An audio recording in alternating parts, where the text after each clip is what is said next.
I have to say that one of my favorite dates that we ever did was for my 18th birthday.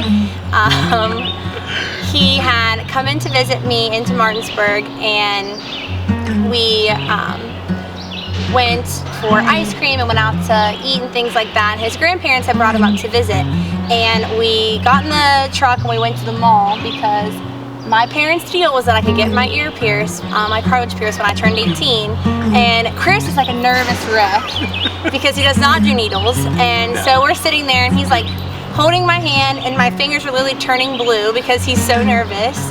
And she lines it up and they're like, oh, so like, how was your date? Like, what did you do? And I'm like, we went to the mall and I got my ear pierced. And they were like, what?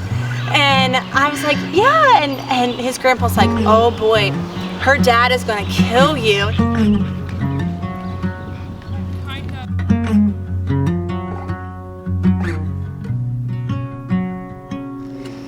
This is some life, Willie. You're supposed to be taking a dog walk and you get carried the whole way.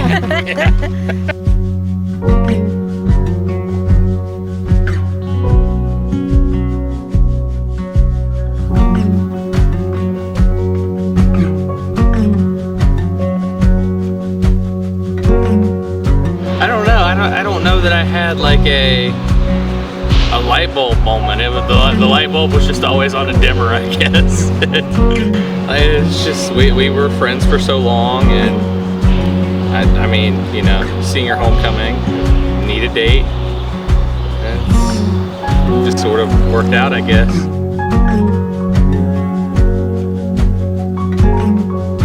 We met at Hobie. We started talking on the phone.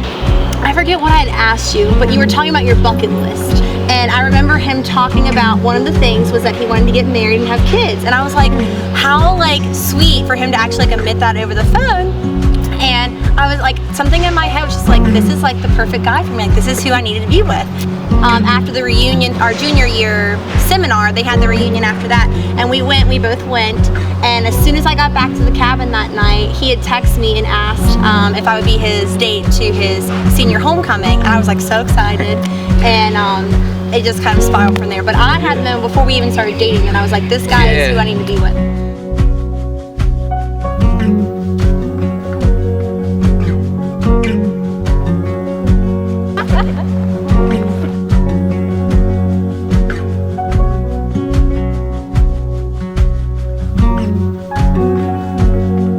We had been talking that whole summer. It was well known that we liked each other. Like, it was the worst kept secret.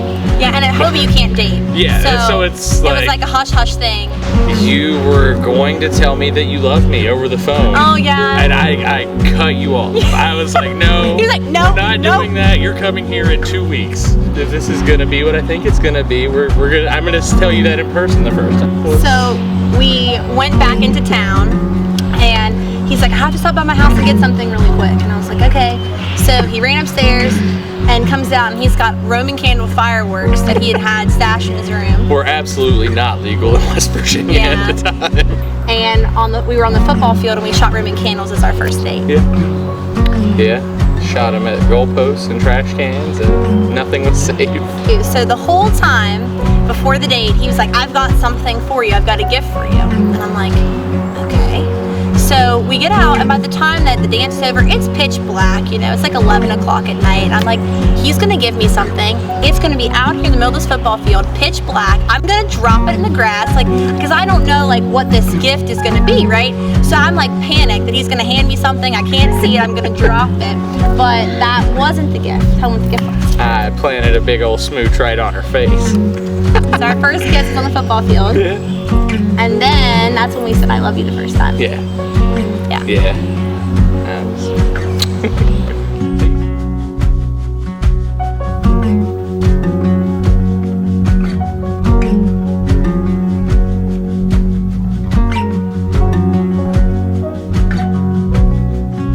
I'm gonna go 2 weeks before we got engaged. My friend Jen, she's one of the bridesmaids, we had been texting, and she was just harping on Chris about when he was going to propose, and she's like, well, if he's expecting you to move all the way to Memphis, then he needs to put a ring on it. And she's like, well, you know we're going to know. we're gonna figure it out. I was like, you're right. I was like, he can't keep a secret for anything. I was like, I'll know way in advance. Like, there's no way he's gonna pull one over on me. Yeah, no. So at that time, I texted him and I was like, Jen and I agree, like, we're gonna be able to tell. And he's like, okay. At that point though, what I didn't know is he already bought a ring, had an entire plan in place, and everyone knew but me. And Jen at that point. And Jen, yeah, Jen didn't know, obviously, because she was like on my page. So we end up going to Memphis for his interview, and I'm in total like interview mode. Yeah. So I'm like ironing pants and, you know, making sure he looks all spiffy and all that. Never in 10,000 years was I ever thinking about getting engaged. I had known that I wanted to propose in Memphis, but I didn't really want to try to force anything. As we walked in, we had seen the horse and carriage rides that they do around Memphis, and yeah, so we get like a quarter of the way through this horse and carriage ride, and I'm just like, oh hey, I did a thing. So at this point, I'm thinking he signed paperwork, he got into this program, and he's like doing this big gesture telling me we're moving. And he like pulls the ring out, and I was like, oh my gosh! I was completely shocked. And so then the rest of our evening, we had our horse and carriage ride after. Well, Beth, kind of feels like we've made it in a lot of ways. You know, it's kind of feels like a lot of chapters of our life are kind of ending right now, but we're starting a couple of really big, really important ones, and I'm really excited. You know, you're kind of my better half, my favorite part of me, so really excited for all these new adventures we're gonna have together, and all the aspects of the big move, all the aspects of married life. I'm really excited, and I love you a bunch.